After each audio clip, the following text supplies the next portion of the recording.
We're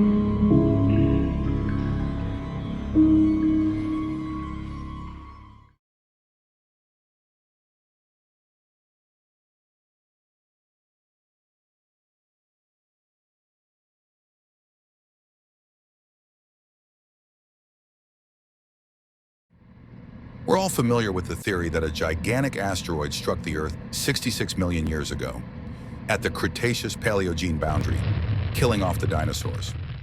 First proposed by the father and son Alvarez team in 1980, it was not until a decade later that the actual site of the impact crater was identified on the Yucatan Peninsula of Mexico. The resulting Chicxulub crater was 120 miles in diameter. The dinosaur asteroid impact crater left concentric rings of fractures around itself, and it was soon noticed that many of the Yucatan's famous cenotes, or water-filled caves, were also aligned in rings around the crater, the so-called Ring of Cenotes. This was no accident. The fractures in the rock left behind by the impact were lines of weakness, forming preferential flow paths for groundwater in the years since. Groundwater eventually dissolved out the caves we know today. Now moving to the state of Minnesota, USA. In 2022, the Minnesota Geological Survey, in the course of revising the Dakota County Geologic Atlas, observed shocked quartz and other indicators of meteorite impact in drill cores from near the Pine Bend of the Mississippi River. They concluded that a meteorite had struck the area 490 million years ago, during the Ordovician period. While it left a crater estimated at 2.5 miles in diameter, there is no sign of it on the present-day land surface. This impact came long before the time of the dinosaurs. Indeed, the highest form of animal life would have been trilobites. This first-of-its-kind discovery from Minnesota resulted in national news coverage. This is an old blast in the past. Geologist Julia Steenberg believes they found the site of a meteor crash. The crater under Inver Grove Heights spans about 2.5 miles wide and dates back 490 million years. But as with the dinosaur asteroid, it is likely there were other effects. Indeed, there's a well-known historic cave on the outskirts of the blast area, 5 miles away, in rocks that correlate with the time of the impact. But until now, no one has investigated the possibility that this cave resulted from the impact, not as a direct result, but because the fracturing caused by the impact provided lines along which caves could later develop. Today, we are making a visit to Lee Mill Cave near Hastings, Minnesota.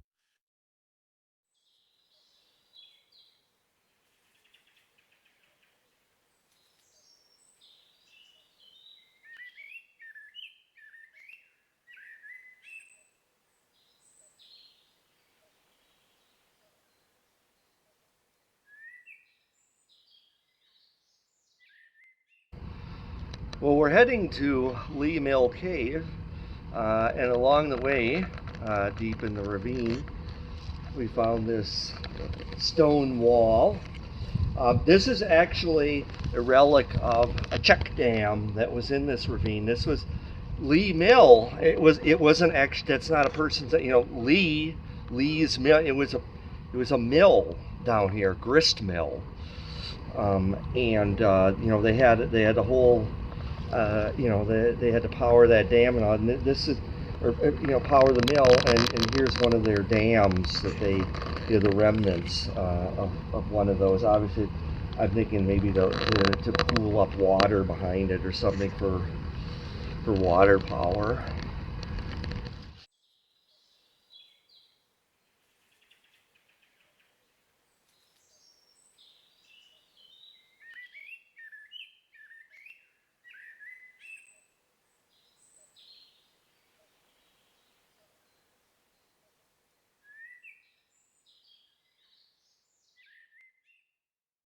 Yeah, so we're on our way to Lee Mill Cave along that hairy ridge line, along those ledges, those dolomite ledges, and we came across this wheelchair.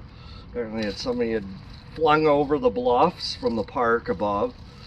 It looks pretty new actually, but this reminds me, I gave a course where through the University of Minnesota College of Continuing Education here about a dozen years ago. This was Lee Mill Cave was one of the stops and we come here, I talk about the archaeology, you know, that sort of thing. And, you know, all the trails were nicely flagged out with flagging tape. And we did have people who were, not people in wheelchairs, but it kind of reminded me, you know, we had to be very careful and mindful of the fact that, you know, there are mobility issues. And that's kind of the reason why it was discontinued, because it was just too much of a risk to have people, you know, come along this, you know, this trail, this big drop off into nothing on the other side there. So.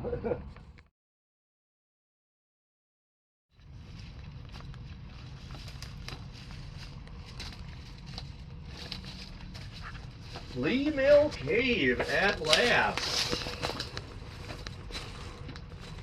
Hasn't changed much since the last time.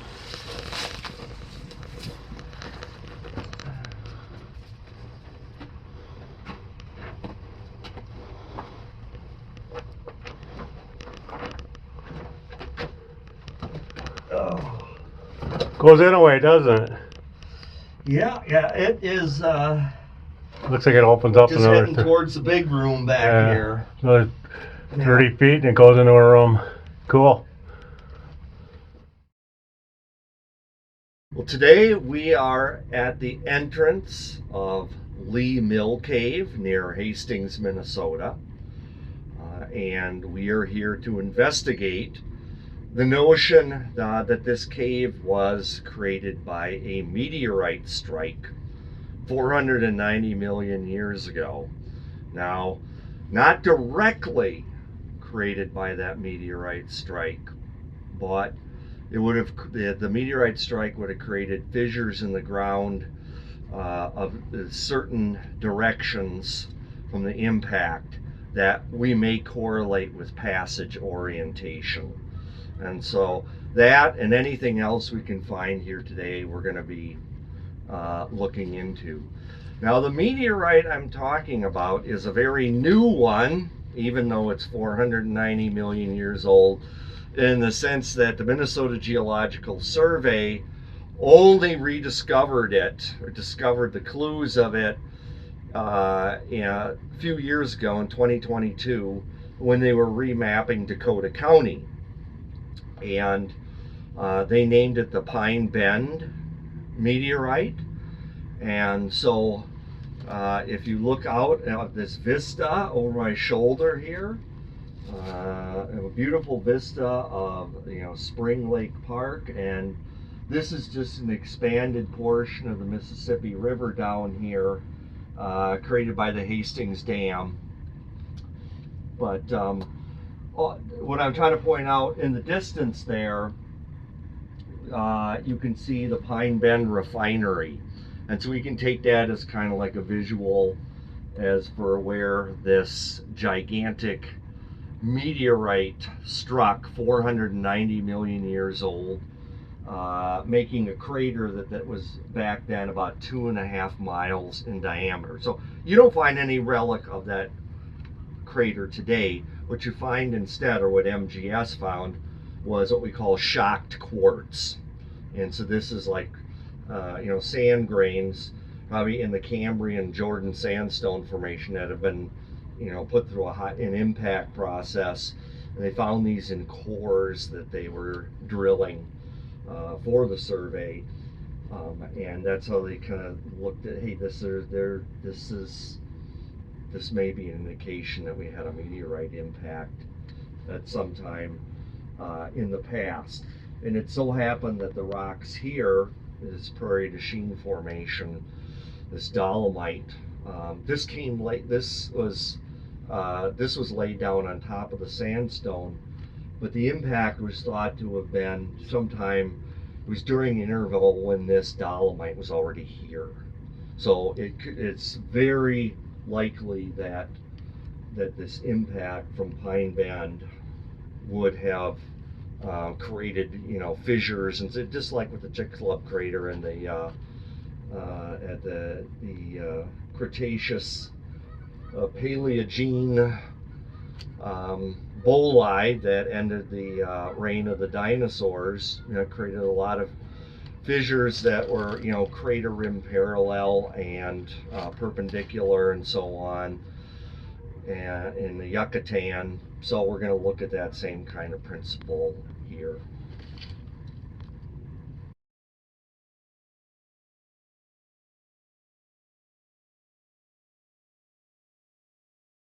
Okay, so one of the things I need to do here is to look at see if I can line the passages up with Pine Bend. And so I have a map of Lee Mill Cave here, and there's the north arrow, and so I have my compass here. So I put the north arrow, I'm lining the north arrow there. And I know that from Lee Mill Cave that the Pine Bend impact was 60 degrees west of north. So if I go then look at, okay, let's just go, that would be 300, okay. So I'd be kind of pointing at 300. So it's kind of like that way. It's not really totally aligned with the Pine Bend refinery. So we got to like look and see if they're, if we can relate this to the fracture pattern, or if there's some other cave passage that lines up with that or is perpendicular to it. So we're gonna have to do some joint analysis here on this question.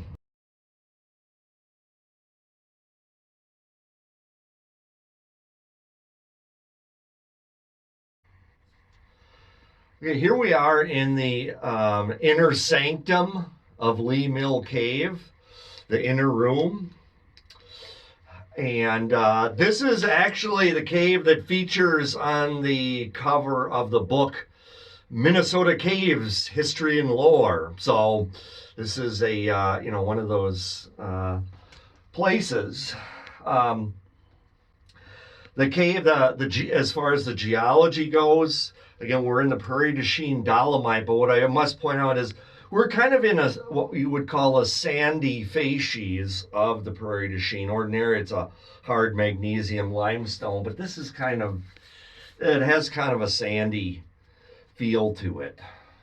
So it's, kind of depending where you are. And because of that soft sandy thing, this cave was looked over recently by an archaeologist from MVAC, and they could not find any pictographs or petroglyphs in here, Native American carvings or anything like that, despite it almost offers you a nice place to make a carving of some kind. Well, this cave was excavated by the Science Museum of Minnesota in 1953. If you had been in here before then, I mean, the sediments here would have been like, pretty deep. And they dug out most of this volume that you see here. And in 1956, they produced this nice report on Lee Mill Cave. It has a map of the cave, another very good information that I will be using as a reference. Some of the things to address here. So the cave formation. I mentioned earlier that this cave may have been dissolved out by groundwater, most likely was, along a fissure that is aligned parallel or perpendicular to the Pine Bend impact, or maybe not. I had to do an analysis on that. When we look at some of the evidence in here, like about more evidence of what the cave formation, you see this kind of reddish soil here. This is known as terra rossa in Italian, which just means red earth. And this kind of suggests that maybe the cave was, that it actually dissolved under the water table, because, these red sediment, these are just the insolubles left over as that dolomite dissolved, and it just left it here. The other theory is that this sediment that we see inside Lee Mill Cave was brought in through fissures from the surface, glacial debris just kind of making its way down with the water and filling it up. So those are the two big, those are kind of like the two ways of looking at these sediments. Some other things in here, we do have some biology in here. This cave is dreaded by arachnophobes, or those who are afraid of spiders, because there's spiders all around us here. And if you're at all creeped out by that, I would suggest, do not come here. But it is a great Halloween cave in that respect. I look up here. There's the typical example. It's a giant theridion, and that is the genus of the house spider. So these are just like giant house spiders, like the ones you'd find in your basement, but here they are out in the wild in a cave. We also have some hibernating hawk moths. We're here in March of the year, and the hawk moths are all over the ceiling. They're just covered with little droplets, and that's really, it's little colorful gems on the wall. Apparently we have some tree roots coming through here from above, so we are pretty shallow here. I mean, the top of the cliff is not that far above us. And then, off in the distance here, we have like a little, so we're not at the very end of the cave. There's a little crawlway here that continues for those who are so inclined. I think our late cave friend Tim Stenerson would have loved the challenge of trying to pop in that hole back there. Now, as far as the archaeological report, what did they find when they excavated these sediments in 1953? Anything significant? There are some pretty bizarre things, but I'll show you later. But the basic of what they found, things like pottery and bones and so on. This cave is right above the Mississippi River. It looks out over the Mississippi River. Okay, so this provides a lot of natural resources, and they think that this was a year-round place for native peoples. And what they determined, there's a nice article published in 1955, and I have a copy of it here actually. It's an article called "The Cave Dwellers" by Philip Taylor, and it's all about Lee Mill Cave, another excellent reference. And what he does is he points out that there are two very different races of people living in this cave over time. In the very earliest days, the lowermost stratum that they dug out, and none of that material is here. So, I mean, it's not, I wouldn't advise coming here pot hunting or, finding something to sell on eBay. That stuff is gone. That should be at the Science Museum. On the very lowest level, what they found is like a stratum of fish bones that obviously the fish can't just come up the cliff and in here.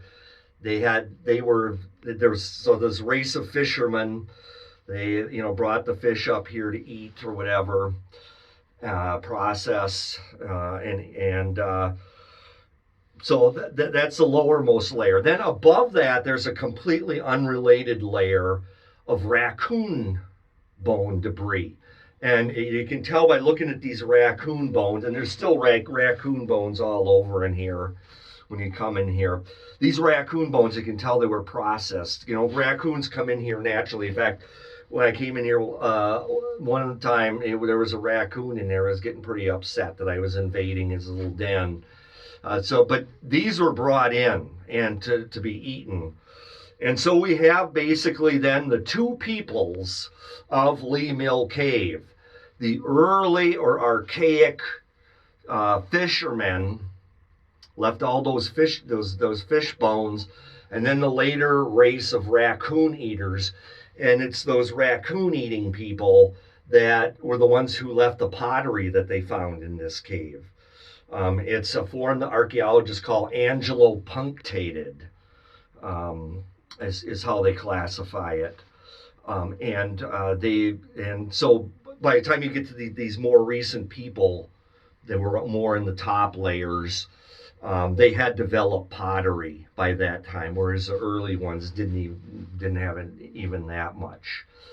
So we do see some time stratification in the sediments here. But again, where is that? All those sediments have been pretty much excavated as it were by the Science Museum, and that's why indeed this cave is so roomy nowadays.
Well, we found a raccoon skull in the cave, the veritable Procyon lotor, and this is a Yorick of the raccoon world, apparently. I was meditating upon his skull here.